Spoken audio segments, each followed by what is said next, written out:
Voter transfer করছে তো জামাত, এটা সত্য।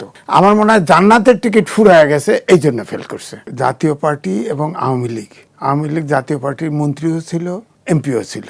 জাতীয় পার্টি বলে আমরা বিরোধী দল, আবার সিট ভাগাভাগি করে। জামাত বিএনপির সাথে কিন্তু এটা করে নাই, একসাথে চলছে, এটা ঠিক আছে।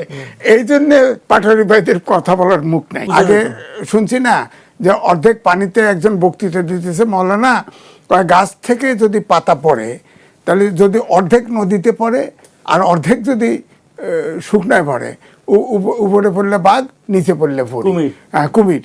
সিট ভাগাভাগি, ইলেকশন আগে সিট ভাগাভাগি নিয়ে কত দরবার। হ্যাঁ, তো সুতরাং এক না। জামাতে ইসলাম হয় কি ইস্যু ভিত্তিক উল্টে যায়। যেমন তত্ত্বাবধায়ক সরকার আমলে কি ধ্বংসযজ্ঞ হয়েছে দেশের ভিতরে, আওয়ামী লীগের সাথে করছে তো। এবং 15 ফেব্রুয়ারি নির্বাচন হয়েছে। ওই নির্বাচন যদি আপনি সংবিধান অনুযায়ী দেখেন তাহলে বৈধ না। নাসিরউদ্দিন পাটোয়ারি মাফ করে দেন, এইরকম কথা, বেফাস কথা বলে।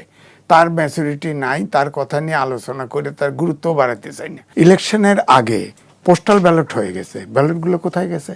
সিট থেকে সিটে ভোট ট্রান্সফার হয়েছে, কারা করেছে? তারপরে জান্নাতের টিকিট তারা কাজ দিয়েছে, রাস্তাঘাটে 1000 টাকার নোট দিতে দেখা গেছে, গ্রামে গঞ্জে দেখা গেছে। আবার আমি বনশ্রী এ ব্লকে বাস করি, আমাকে সবাই চেনে। এ ব্লক বনশ্রীর সবচাইতে পশ এরিয়া। একটি লোক বলে নাই যে ওখানে অন্য প্রার্থীকে ভোট, কারণ ডক্টর ইউনূস বলছে না যে তরুণরাও অনেকেই জিতবে, কেউ মন্ত্রীও হবে, হয়েছে তো। আমার মনে হয় শেষ পর্যন্ত যেটা হয়েছে, টাকা রাস্তাঘাটে দিছে। আমার মনে হয় জান্নাতের টিকিট ফুরায় গেছে, এই জন্য ফেল করছে। তাছাড়া যত কৌশল রচনা সবটা কিন্তু জামাতের পক্ষ থেকে এবং এনসিপির পক্ষ থেকে হয়েছে। ইউনূস কিন্তু জামাত এবং এনসিপিকে ক্ষমতায় নিতে পারে নাই, এটা হলো আমার ধারণা। তো এখন প্রশ্ন হলে যে যেটা বললেন যে ভোটার ট্রান্সফার হয়েছে, তো অনেক জায়গায় হয়েছে।